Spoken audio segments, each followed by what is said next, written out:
एक नेत्रहीन इंसान जिसने न जाने कितने नेत्रहीनों को रोशनी दे दी। जी हां, हम बात कर रहे हैं लुईस ब्रेल की।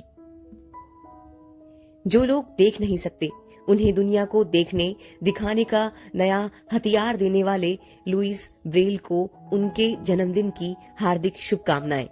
4 जनवरी 1809।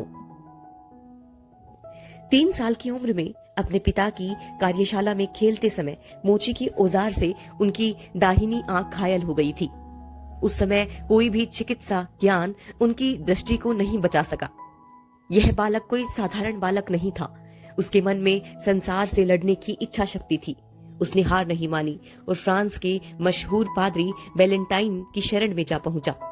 12 वर्ष की आयु में उसे विद्यालय में पता चला कि शाही सेना के सेना निवृत्त कैप्टन चार्ल्स बाबर ने सेना के लिए एक ऐसी कूटलिपि का विकास किया है जिसकी सहायता से वे टटोल कर अंधेरे में भी संदेशों को पढ़ सकते हैं। बस फिर क्या था, बालक लुईस का मस्तिष्क सैनिकों के द्वारा पढ़ी जाने वाली कूटलिपि में दृष्टिहीन व्यक्तियों के लिए पढ़ने की संभावना ढूंढ रहा था।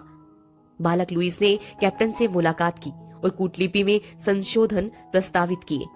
कैप्टन उस अंधे बच्चे का आत्मविश्वास देखकर दंग रह गए और संशोधनों को उन्होंने स्वीकार किया। परंतु बहुत सारे लोगों ने उनका मजाक उड़ाया और जीवन के अंत तक भी बहुत संशोधन करने के बाद भी उन्हें मान्यता नहीं मिली। 43 वर्ष की आयु में वो जीवन की लड़ाई हार गए, परंतु हौसला नहीं हारे। उनकी मृत्यु के बाद उनकी लिपि लोकप्रिय हो गई। शिक्षा शास्त्रियों के द्वारा उनके कार्य को गंभीरता से समझा गया। अंततः उनकी मृत्यु के 100 वर्षों के बाद उनके पार्थिव शरीर के अवशेष को पूरे राजकीय सम्मान के साथ बाहर निकाला गया। उस दिन उनका पुनर्जन्म हुआ। शिक्षा शास्त्री अपने पूर्वजों के द्वारा की गई गलती की माफी मांगने उनकी समाधि के चारों ओर इकट्ठे हुए।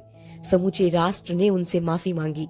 राष्ट्रीय धुन बजाई गई और पुनः उन्हें दफना दिया गया। संपूर्ण वातावरण ऐसा अनुभव दे रहा था जैसे लुईस ब्रेल पुनः जीवित हो गए।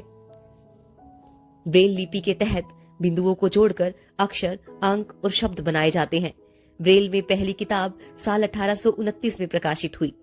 ब्रेल सिस्टम पूरी दुनिया में इस्तेमाल किया जाता है और ज्यादातर भाषाओं के मुताबिक उसे ढाला गया है।